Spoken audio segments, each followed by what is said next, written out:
bom dia a todas as autoridades aqui presentes. Somos a corte da 13ª edição da Festa do Agricultor de Fazenda Souza. Eu sou a rainha Chayane, estou acompanhada das minhas princesas Natália e Ana Júlia. Estamos muito felizes, muito honradas de podermos estarmos aqui hoje para convidá-los a virem prestigiar a nossa grandiosa Festa do Agricultor. É uma grande alegria podermos estender esse convite para vocês conhecerem a nossa festa.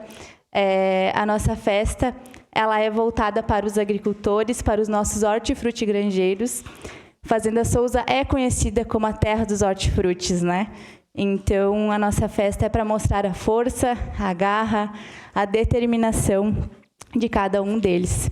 Então, todos os dias, independente do tempo, se faz chuva, se faz sol, se faz geada, né, como semana passada, eles estão lá cuidando da sua terra, cultivando, colhendo, para tirar o seu sustento e para o alimento chegar até a nossa mesa. Então, tudo que chega na nossa mesa, todos os dias, passa diretamente ou indiretamente pelos agricultores. Então, a gente espera receber cada um de vocês na nossa festa. Vocês vão se sentir em casa, porque tudo que é feito com amor, com carinho, é sempre bem recebido, né?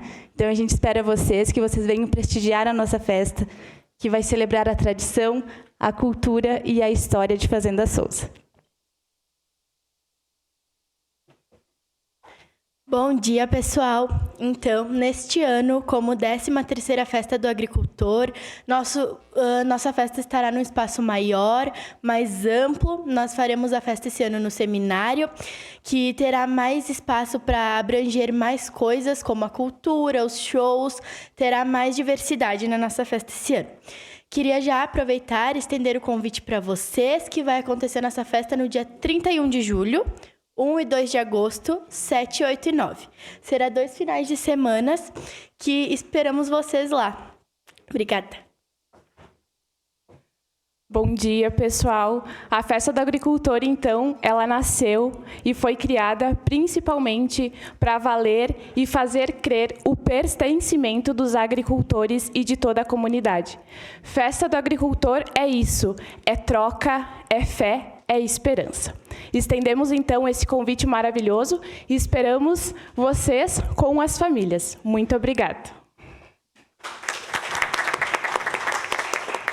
Eu suspendo os trabalhos da presente sessão para uma foto coletiva. Convido também o meu amigo Roque Tomé para que venha a foto conosco aqui na frente.